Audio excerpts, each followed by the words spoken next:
Welcome to the Mental Health Bootcamp podcast.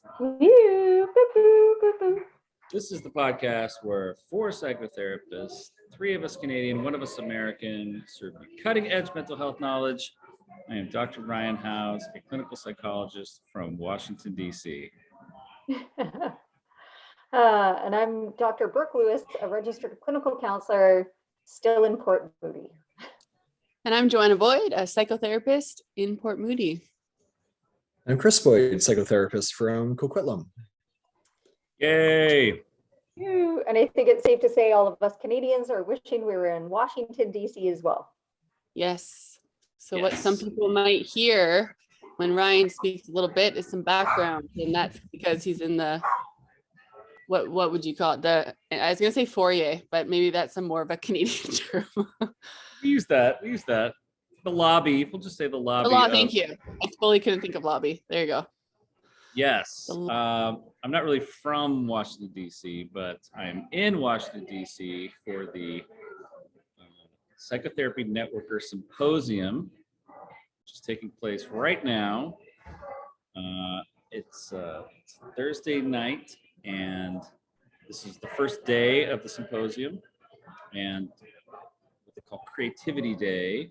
And the symposium is a collection of psychotherapists from around the world, really, who come here. Usually 3,000-4,000 people descend upon DC and hear from some of the big names in the field and people who are doing interesting, innovative stuff and share some of their insights. And it's always a very practical conference.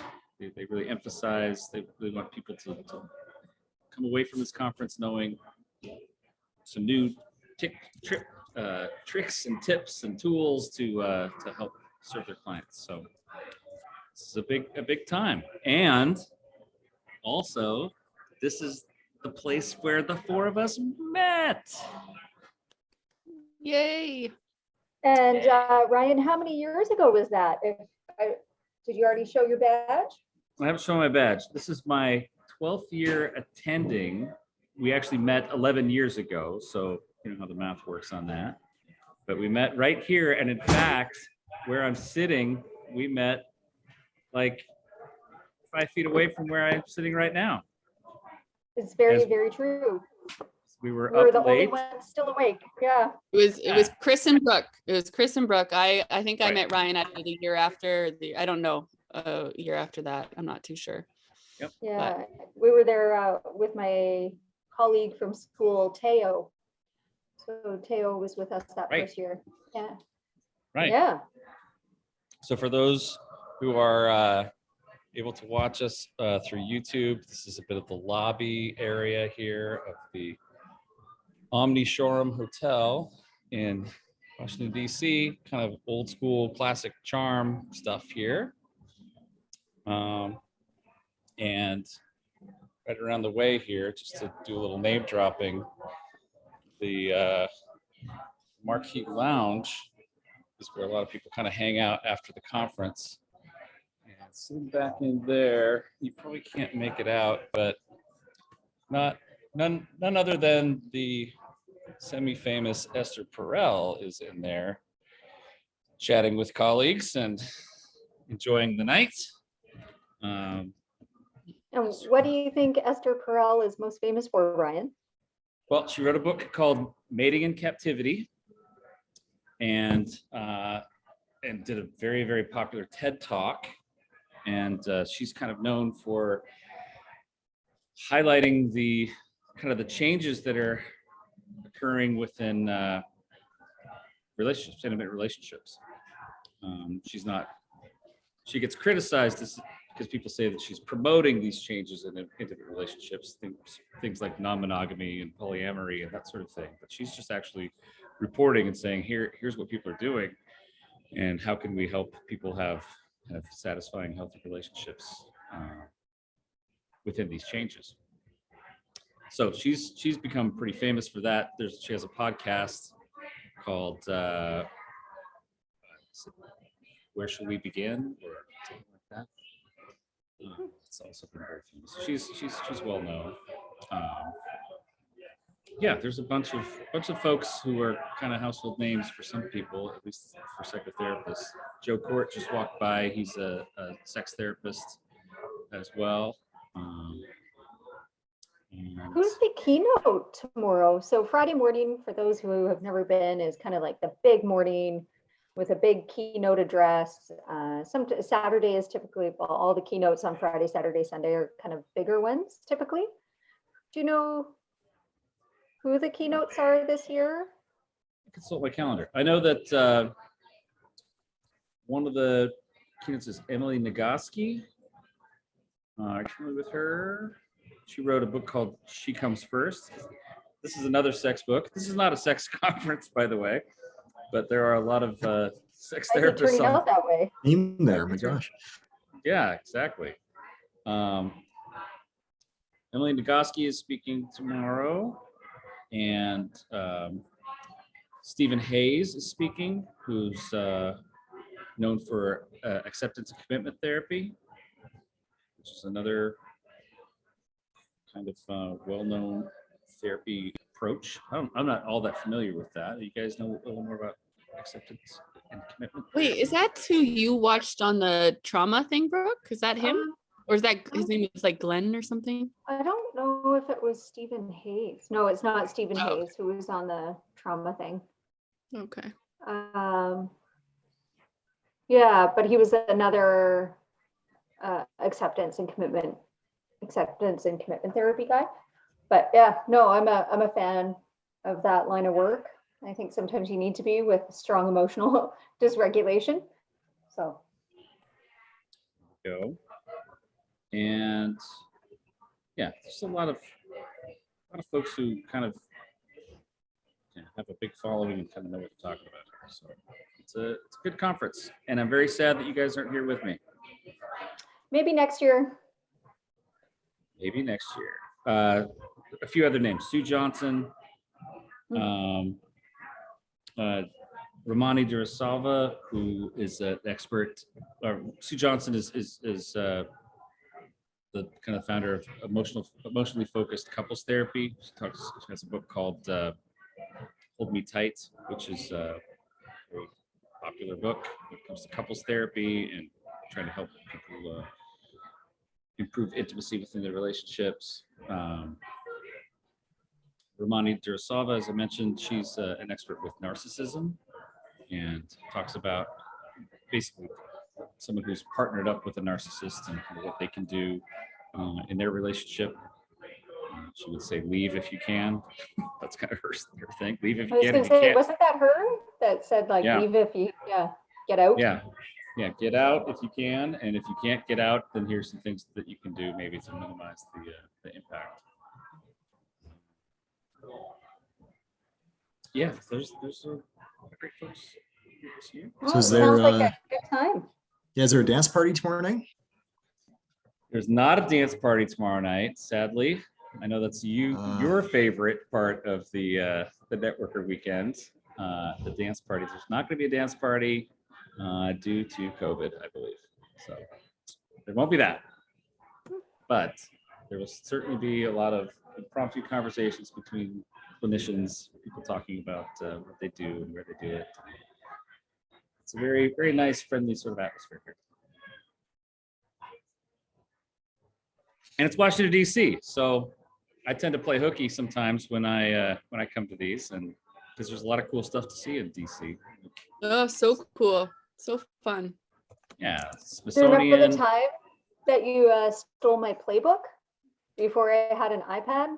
I had like a BlackBerry playbook and Ryan stole it and took pictures of it around town. It was like on a slide and you guys went to the tattoo shop and you went out for lunch.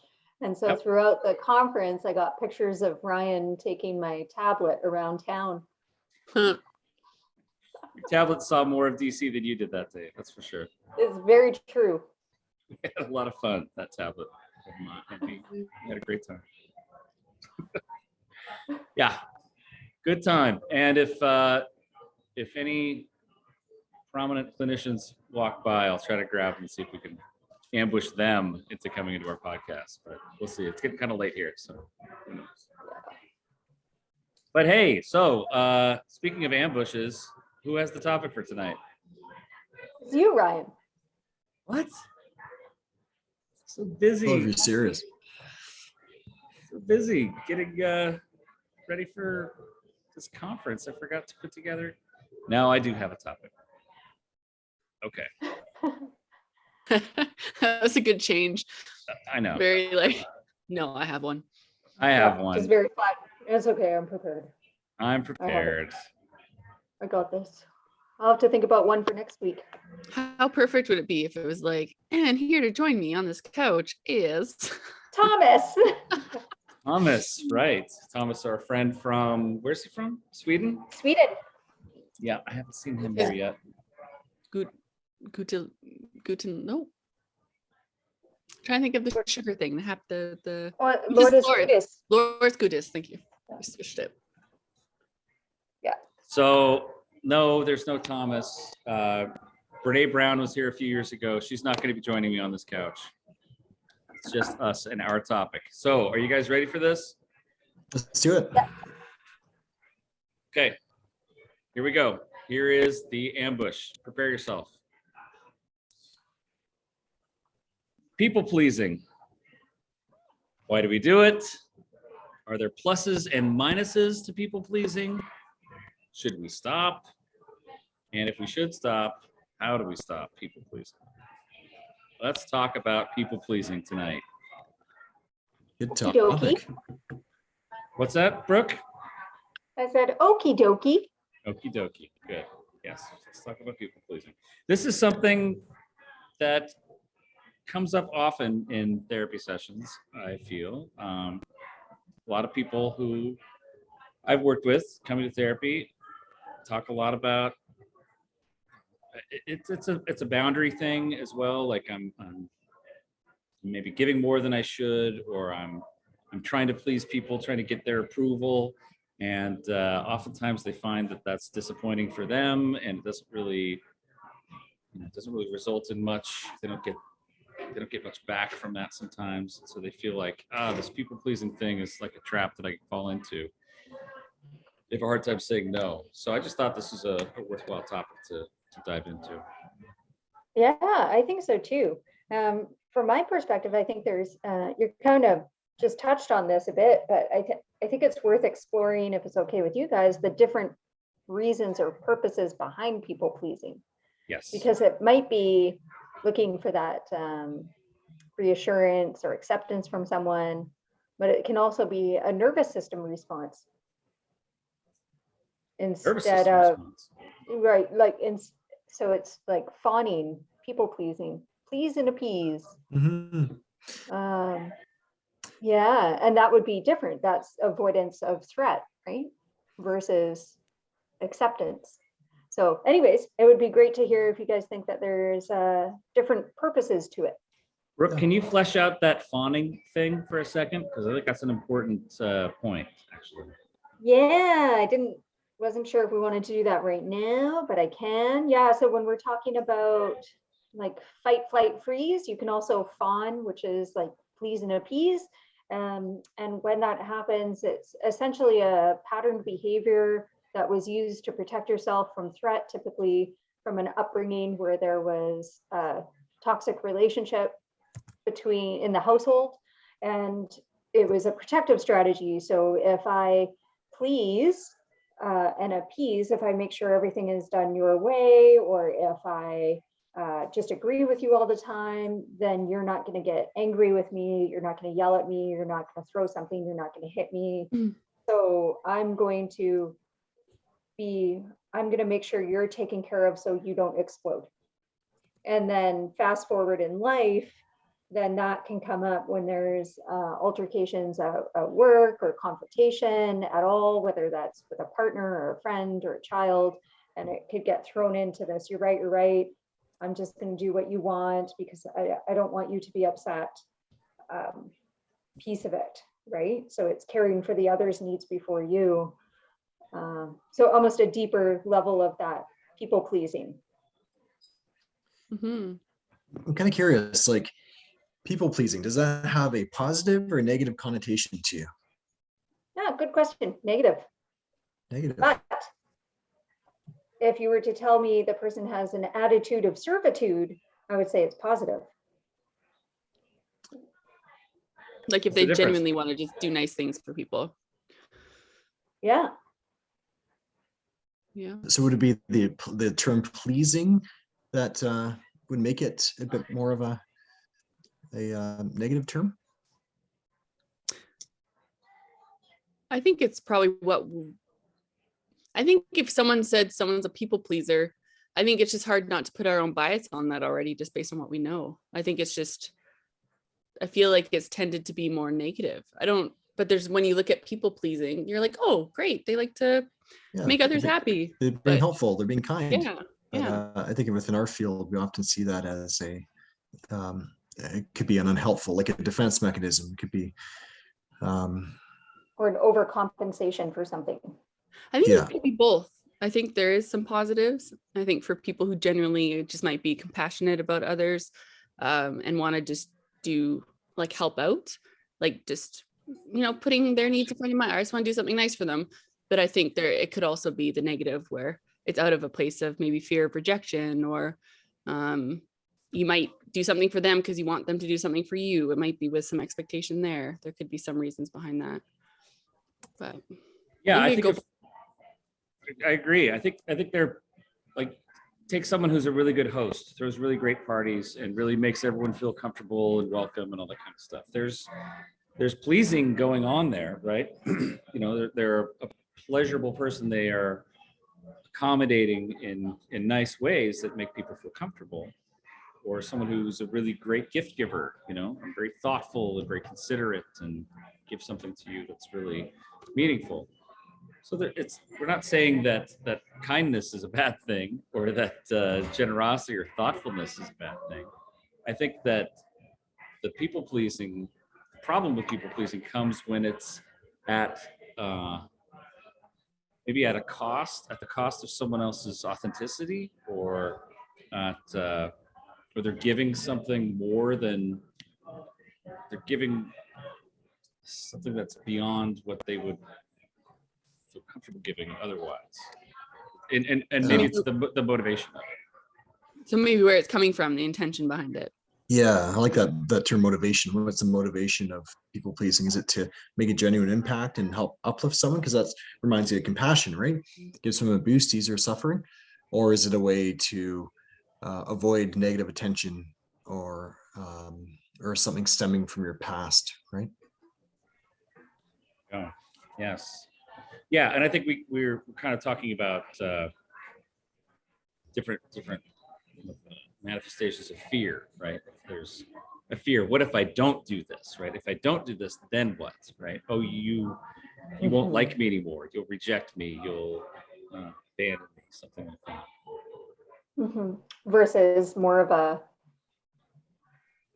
a servitude pleasing is not coming from a place of fear. Mhm. Yeah. Certainly. Okay. Yeah, so we can see, so the pluses of being a people pleaser, as it is with a lot of sort of psychological issues, is it a lot of times tends to work, and that's why people continue to be a people pleaser, right? Like Brooke is talking about. If I'm afraid of a negative repercussion from this person, and I just please them instead, then I might avoid that negative repercussion. I might avoid the punishment.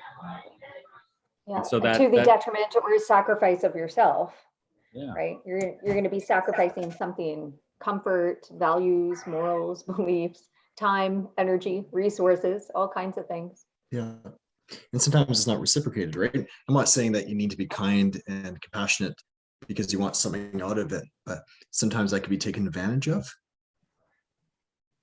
Absolutely.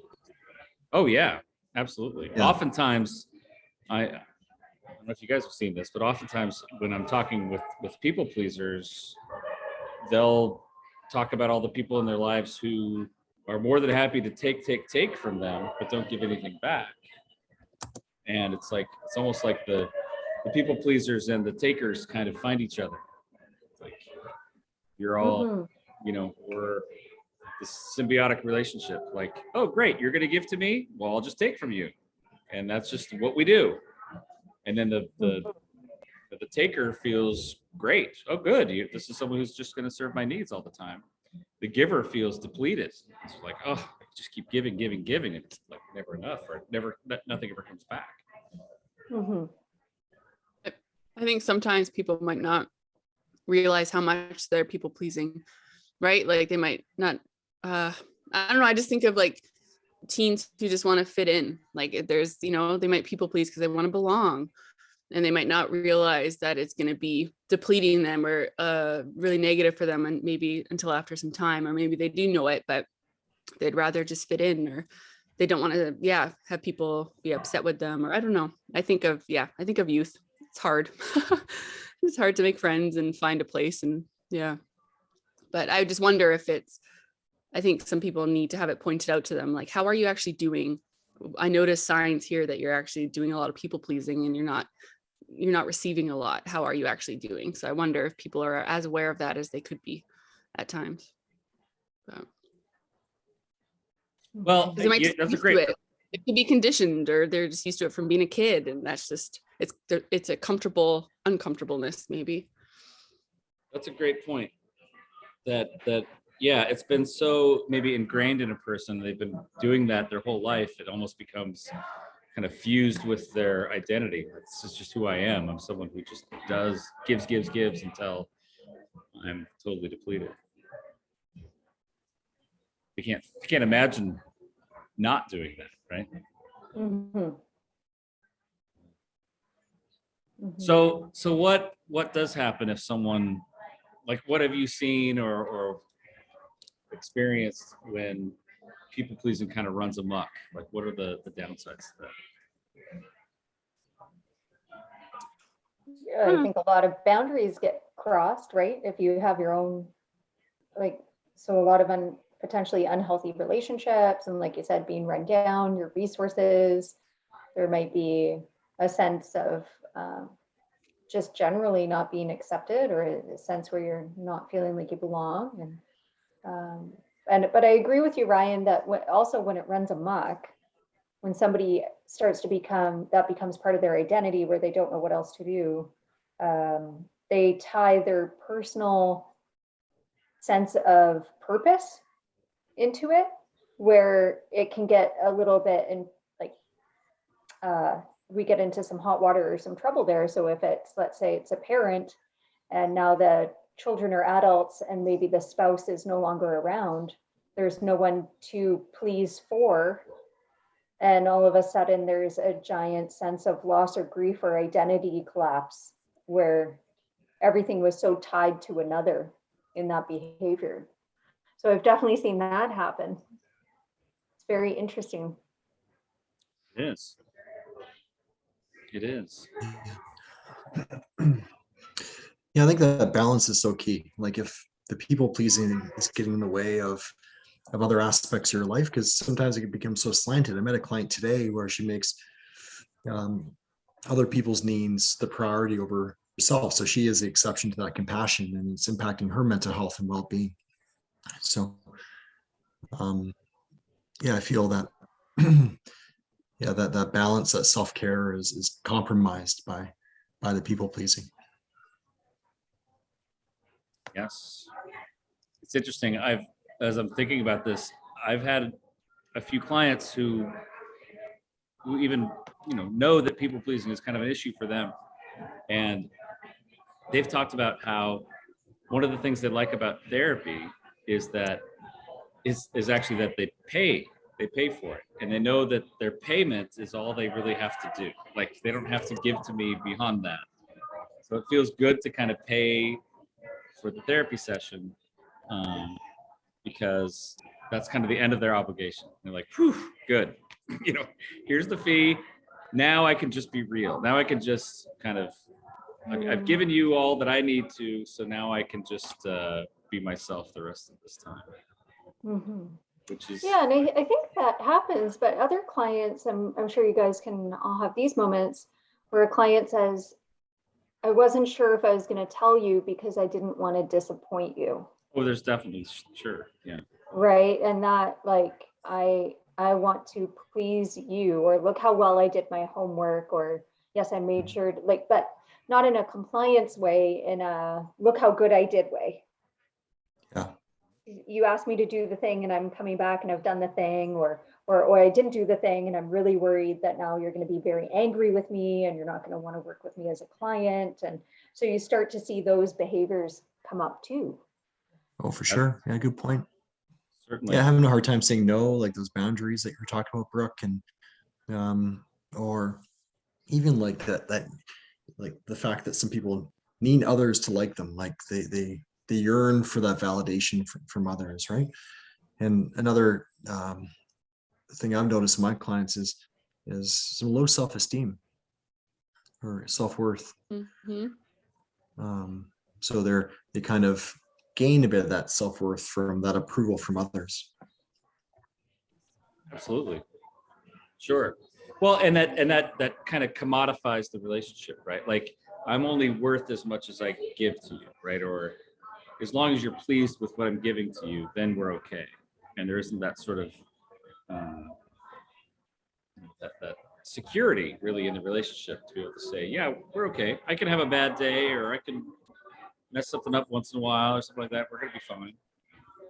It's like I Yeah. constantly need to kind of prove to you and receive that feedback from you that we're okay.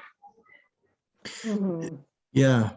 Do you feel that like frustration or resentment starts to grow with some people pleasers? Like, would you see that as a warning sign?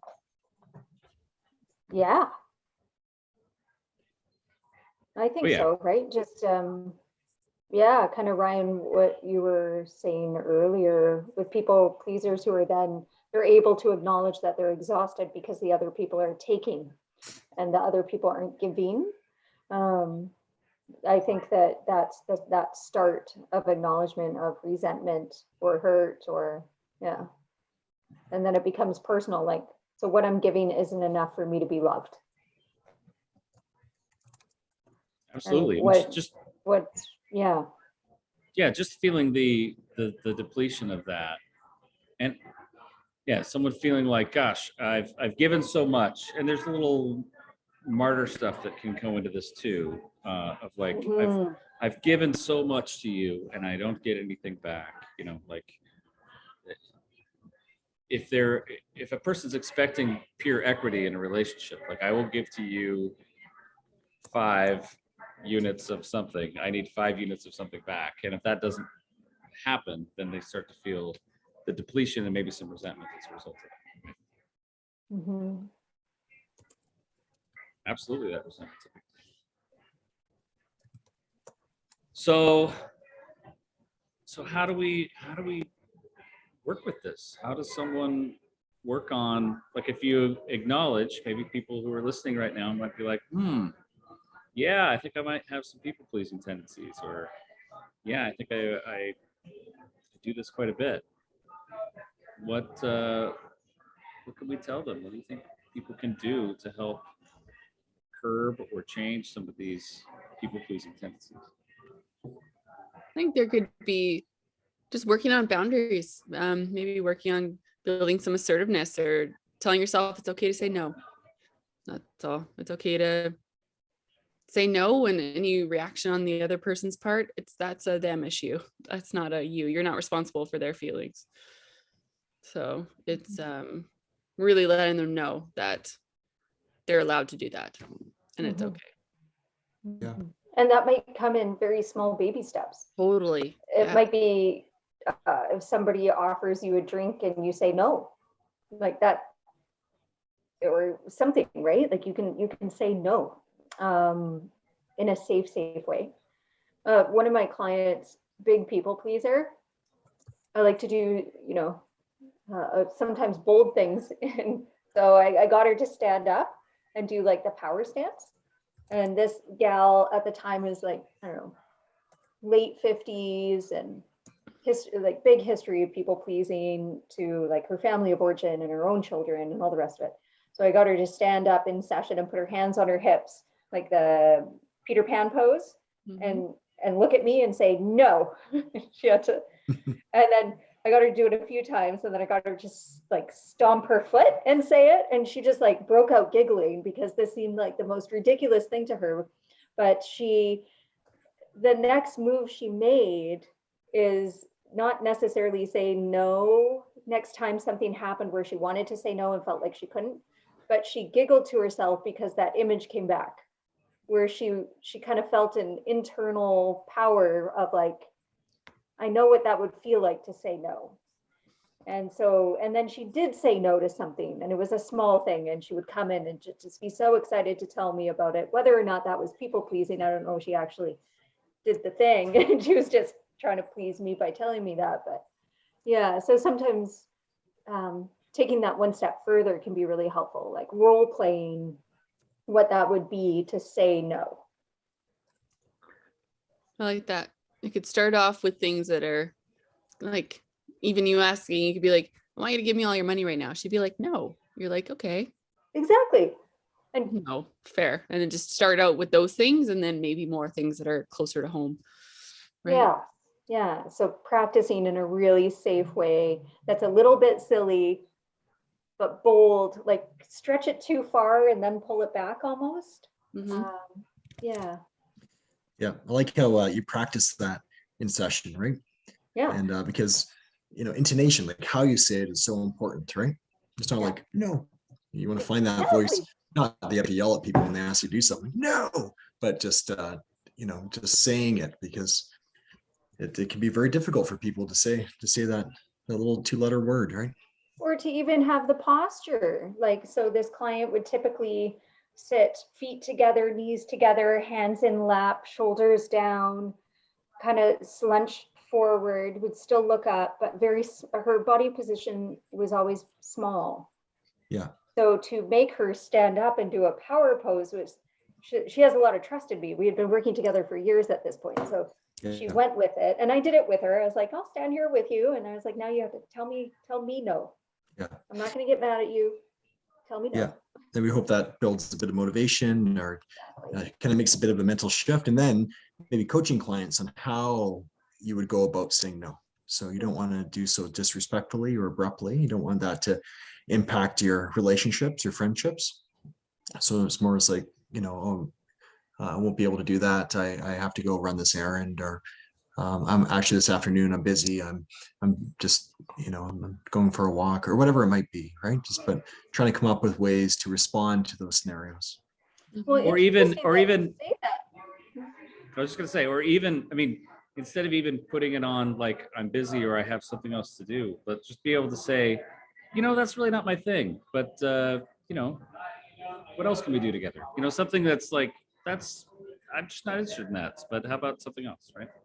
Yeah, good Right. point. I was Yeah. gonna say the same, along the same lines there. Yeah, because there's a lot of clients, tends to be more women, that feel like they need to make an excuse for the no. Or in my experience, where it's sorry, I can't, I have this other thing, opposed to just taking ownership to say, I'm not able to, or no, Yeah. thank Right. you, period. I don't have to explain my no. Yeah. And that is really empowering, to be able to just say no. Yeah. Do you think that might be shocking for some people to hear that now? Like, would you Yeah. encourage people to maybe passionate, or not, but delve into it a bit and say, I've been making everyone else in my life such a big priority, but I'm neglecting my own needs. I'm going to be a little more assertive moving forward. Like, what do you think?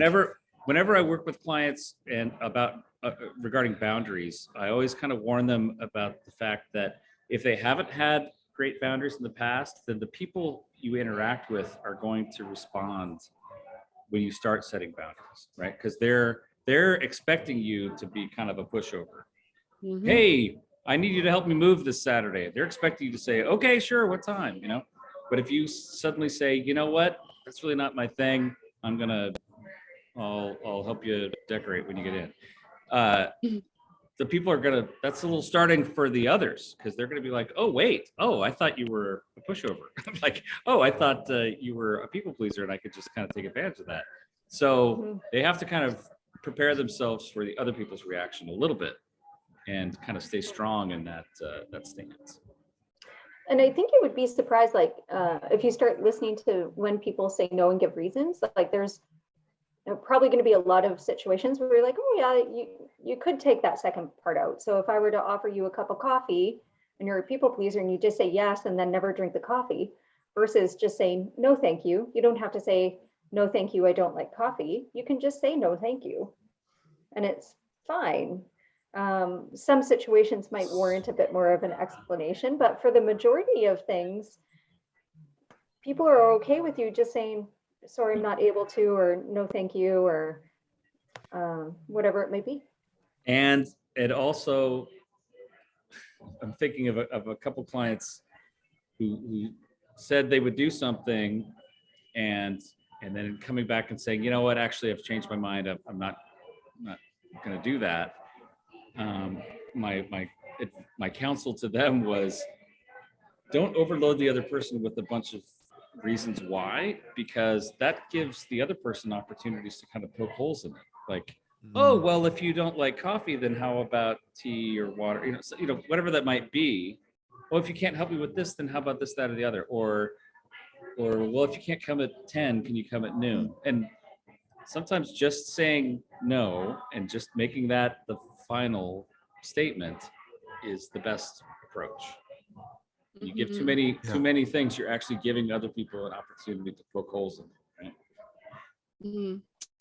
right? I had a friend, I can't do that. I was gonna try to share something on the screen here, but have you guys heard of the Bill of Assertive Rights? I don't think so. Something way back there is lighting up. Yeah, I think, okay, so let's see. Was it in our master's programs? Was it at Adler? Oh, I can't do that. Thanks, Ryan. So I was told this by my friend Jess. So everyone knows Jess. She came to DC, and so she talks about how she goes over. If you look up your Bill of Assertive Rights PDF, it's the second link when you Google it, and it's a really good thing for people to read because it's like it talks about you have the right to offer no reasons or excuses for justifying your behavior. You have the right to say no. You have the right to change your mind. You have the right to say I don't understand. You have the right to be independent of the goodwills of others while coping with them, before coping with them. So all these things, you have the right to be treated with respect. You have the right to ask questions. And number 20 is you have the right to exercise any and all of these rights without feeling guilty. So it goes through all of these. So I think it's just all of what we're talking about. It's a good reminder. We all have the right to all these things. Like it's not something we need to justify. So I think I think people need to hear that sometimes, right? I can do this without needing to justify it. There you go. So for those looking on YouTube or can take a peek, but again, Google it and it'll be the second link. But I think it's, so this is something my friend Jess, who's also a counselor, goes over with some clients of hers, and she finds it can be really helpful, especially for those people who, need that reminder. And if you are a listener tonight and you are not a people pleaser, maybe you know a people pleaser, and or even if it's not a people pleaser, if you're a listener and someone says no, maybe be aware that you don't have to ask why. So the ownership isn't just on the person trying to put the boundary, it's on the receiver of the boundary to say, I respect that you've said no. Yep. That's a great point. And if you're worried about that person, then I would encourage you to have a follow-up, like gentle, exactly, approaching it with curiosity and gentleness. But otherwise, to say, okay, and leave it. Totally. Yep. That goes a long way. Yep. Yeah, I think a lot of people have a hard time accepting boundaries. They want to know how come and why, and are you busy, or what about, and like, you don't need to know. Just say okay. Yeah, but you're right. If you say why, it would be a gentle and curious way of saying it versus a why. Why not? Like, it's just such a difference. And I think we could all probably come up with examples of how we've either maybe responded to people that way or been responded to. And it's not fun, because then you feel like you can't say no next time or have to have some really good reason. And that's just silliness. Yeah. There is a dynamic there within that friendship that eventually needs to be corrected under the right circumstances, it would make sense to kind of delve into that a bit. How do you mean? I mean, like if, yeah, I think it's, if it's the right individual and person, it might make sense to share your observations and say, oh, you have something to say there, Joe? Oh no, sorry. I have an example of maybe. Okay, what yeah, you- go for I it. don't know. I just thinking if someone were to respond in a seemingly judgmental tone, you can just be like, when I hear you ask that way or say that, it makes me, feel like I'm being judged, or I'm wondering if you realize how that's coming across or something like that. I don't know if that would be like calling attention to it. I don't know if that would be what you're meaning. Yeah, there might be a dynamic there in that friendship that you're hoping to shift and correct, right? So maybe call a spade, and if it's something that you care about, someone cares about you, then you might be able to talk about that and share your feelings about that situation. Yeah. I statements are really good for that, right? To be able to say, like, hey, I'm feeling really angry or frustrated that I put a boundary and you're pushing me on it. Like, Sure. can you please just accept my boundary? Yep. Yeah. Or you can say, I can understand how that might be a bit of a shock for you, because typically I would say yes and do whatever I can to support you. But I've realized over the past while, I've been neglecting my own needs, and it's important for me to say no, right?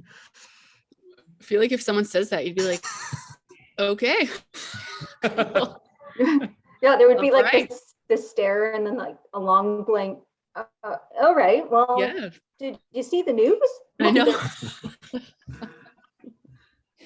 Can't really Uh, have a, yeah. Going back to the therapy thing, I once wrote a blog called The World's Best Therapy Client, where I talked about people coming to therapy kind of in a people pleasing sort of place. Like, I want to do really good. I want to do all the homework, and I want to, agree with what you're saying, and I want to do, I want to be a good student. And I talk about how, in many places in life, that's rewarded, and that's kind of the right thing to do. When you're a student, you should do your homework, and when you are at, in a job, maybe you should do what the boss asks you to do, that sort of thing. But in therapy, it works differently, and the goal of therapy is not to be perfect or to be, the ideal client in that sort of way. The goal of therapy is to be authentic. So to come in and really be honest about what what you're feeling, even if you're upset with your therapist, or even if you have, a disagreement, or you're having a bad day, or something the therapist suggested you tried and it didn't work. I mean, to come into therapy and just to really be authentic is the main goal. And I actually think that's, when we're talking about friendships, when we're talking about family, I think that's more appropriate for that as well. Like, it changes the focus. If we're talking about this people pleasing thing, instead of trying to be the best ex, the best partner, the best friend, maybe it's trying to be the most authentic person and be your real self with this person. And some people, I mean, in healthy relationships, that's going to be accepted, and people are going to embrace that and be like, great, yeah, absolutely. But you might also find that maybe some of these friendships or relationships are not conducive to authenticity. You might find that, I mean, this is kind of the downside to this. If you are going to be authentic and real with some of your friends, you might find that some of these friends don't want that. They don't want you to be real and authentic with them. They actually liked you better when you were just people pleasing all the time, and that might not be the best thing for you. Mhm. So, I mean, I say that as kind of the downer. Like, if you've been in people pleasing friendships for many years, and you suddenly stop, that might not sit well with the other people, because they might not want a friend who is real with them. They might just want someone who serves them, and that might not be a good friendship. Totally. Right. Mhm. I think there's a whole other part to this too, is the why. Like, back to what we're talking about, defense mechanisms and, trauma comes into it as well, or challenging situations that you experienced in the past. And, I think going back to the childhood time or teenage years, often there's some clues there as to what happened that maybe led to these people-pleasing behaviors. So I had a client today, for instance, a huge people pleaser, neglecting her own needs and feeling quite frustrated and resentful for that.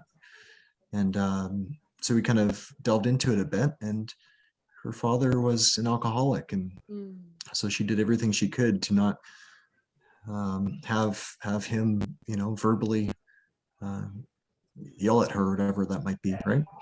So she learned that people pleasing, going above and beyond just to make sure he was happy and others, and that was the best way for her to navigate through that situation. So just one example of how a past challenge can change or create a people pleasing mentality. And it was probably very effective at the time. Maybe his providing her with some hiccups or challenges now. For sure. I think based on what she was facing, absolutely, it made sense under those circumstances. But right now, maybe not as much, right? Yeah. So I guess therapeutically then, she had a chance to kind of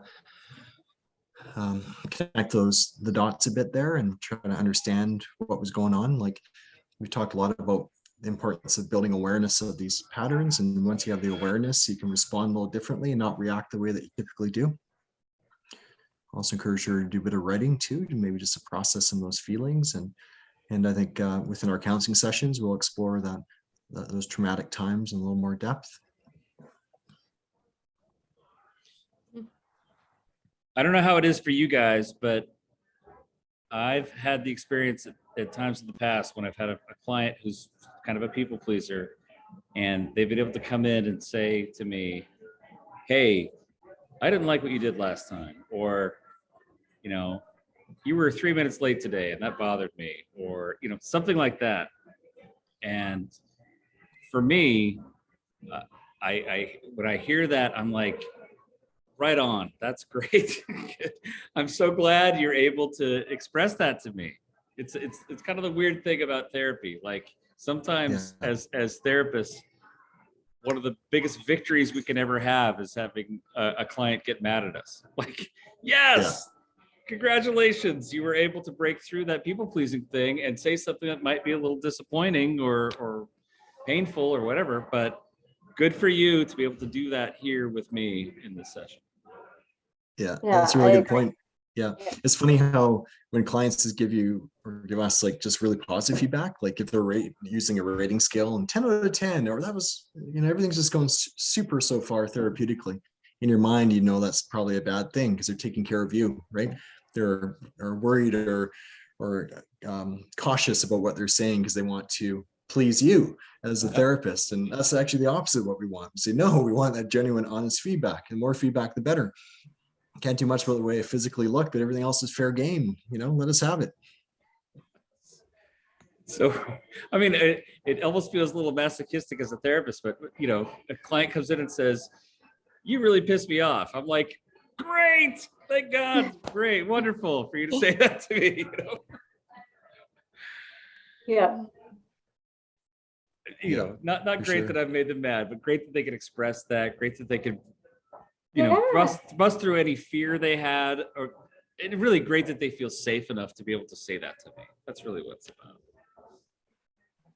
Yeah. Because we're all agree. human. We're all going to make mistakes, and if you can point out one of my mistakes and tell me about it, then great. We've got a real relationship, a resilient relationship that can handle that sort of thing. So, kind of a weird thing, but I like that. One of the weird idiosyncrasies of being a therapist, right? Yeah. How we measure success looks a little different, right? It looks a little different, right? Totally. It's good. Well, I guess I'm kind of known for asking this question, but have any of you guys ever dealt with people pleasing at all? Have you ever had to deal with this in your own life? Personal or professional life? Personal. Yeah. Yeah, definitely. I definitely have a people pleaser in my family and historically, and yeah, for Yeah. sure. Yeah, I could say the same. Yeah, for me, I think back to the teenage years, you know. I was talking to another client about this today, how, you know, as a child, you kind of want that approval and support from your parents. And then that kind of shifts a bit. And then you put you want to focus more on your peers, your friends. And that's, you know, you want to develop those strong connections. But I know in high school, you know, you have some friends from elementary school, but you're also meeting some new people. You want it to go well, and you don't want to get that negative attention from others because you feel so vulnerable. It can be a very awkward time. So that definitely stood out to me as a time where people pleasing was a little more prevalent for me. Yep. Mhm. What about Yeah. you, Ryan? Oh yeah, sure. You know, I'm a middle-aged man, and I still deal with people pleasing once in a while. You know, sometimes it comes in the form of like flattery. Someone says, "Oh, hey, you know how to write, or you're good at this or that. So can you help me with this?" And I feel like, oh, I need to jump and help them with something. I have to really take stock of like, okay, what's going to be best for me here? Like, is this something I really want to do, or am I just doing this because they want me to do it? I have oftentimes like journalists will reach out to me and say, "Hey, can you comment on this thing?" And I'm like, "Oh, it's so flattering. I would be happy to." But sometimes it's I don't have the time for it. I don't have the energy, or maybe I don't even have the expertise. It's not my area of focus. So I'm still in middle age, having to kind of work on finding that line of being able to say, you know what, I'm going to have to disappoint you, which is really the painful part. I have to say no. I'm not going to be that person you want me to be. I'm going to have to say no and turn you down. But even then, I oftentimes am like, I can't do it, but I'll do a little work and be like, but how about these other people? Maybe they could do it for you instead. You know, kind of soften the blow. But yeah, I certainly deal with that oftentimes. Mhm. So Yeah, I'm sure that deep down it's Chris, I'll steal your point that you haven't brought up yet. I was wondering when it would come up, but in an evolutionary perspective, I'm sure people pleasing was very valuable to us, Mhm. right? There would need to be some people pleasing to suss out if that's the tribe you want to join, if they want you to be accepted into their tribe, and to build relationship. And there would be an element of people pleasing in there. People pleasing can be very functional. It's just we don't want it to become a trait for someone that gets in the way of their lives and leads to sacrifice to their detriment, or if it's becoming an automatic response in the face of threat. If it's causing trouble, we want to fine tune it. But we probably all have a little bit in us. that's true. I think you're right. Totally. I think you're right. So, at the risk of disappointing some listeners who are like, man, I just want to listen to this thing for like 4 or 5 hours. We're not going to people please, you guys. We're going to say no. We're going to cut it short right now. We're going to say goodnight to everybody.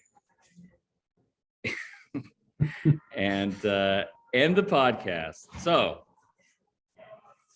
great stuff, guys. Thank you so much for contributing.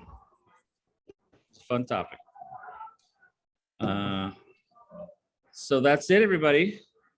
Please like and subscribe on Apple, Google, Podbean, Audible, Spotify, Stitcher, YouTube. Send your questions to info@metalbootcamp.com.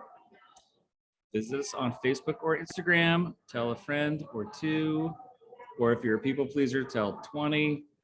And good night, everybody. Good night, everybody. Hi, everyone. Bye. NTC, Ryan. Will do.